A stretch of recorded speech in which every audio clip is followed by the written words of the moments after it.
بسم الله الرحمن الرحیم. ټولو ته سلام او ټولو ته د اختر مبارکي وایو، که د چا سبا دی یا نن دی. بالخصوص ټولو مسافرو ته او هغه زمونږ پښتنو ته چې خپل خپلوان یې په دماکو کې شهیدان شول یا خپل خپلوان یې ورک دي یا په لینډ ماینز شي یا په ټارګېټ کیلینګ شي، معذور شول، شهیدان شول. او داسې په دې خاوره ټولو غمځپلو زمونږ ولس ډېر ویرجن او غمځپلی ژوند تېروي. ټولو ته د زړه د تله مبارکي وایو. د اختر خدای دې د خوشحالۍ ورځې تل پرې راولي.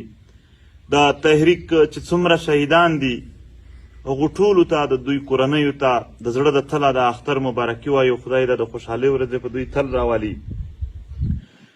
هغه ملګري چې هغه په قید کې دي، زمونږ حنیف پښتین یا د ده سره ملګری فهیم یا داسې نور ملګري، هغو ټولو ته د دوی کورنیو ته د اختر مبارکي د زړه د تله وایو.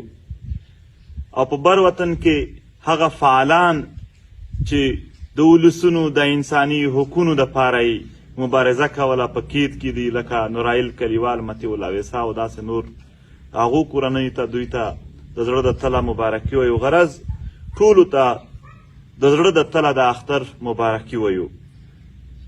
وطنوالو، لکه څنګه چې په روژه کې انسان په ځان لوږه تیره کي، تنده تیره کي، صبر زغم کوي خو همت نه بایلي، بیا آخر یوه ورځ د اختر راځي. داسې به په قومي مبارزه کې موږ په ځان هره سخته تیروو، هر څه زغم به کوو، صبر به کوو، سخت به تیروو، خو همت به نه بایلو، حوصله به نه بایلو، او یوه ورځ به د خپلواکۍ تر اختره پورې خپل قام او وطن رسوو. خدای دې تاسو تل خوشحال لري. آباد اوسئ. مننه کوم.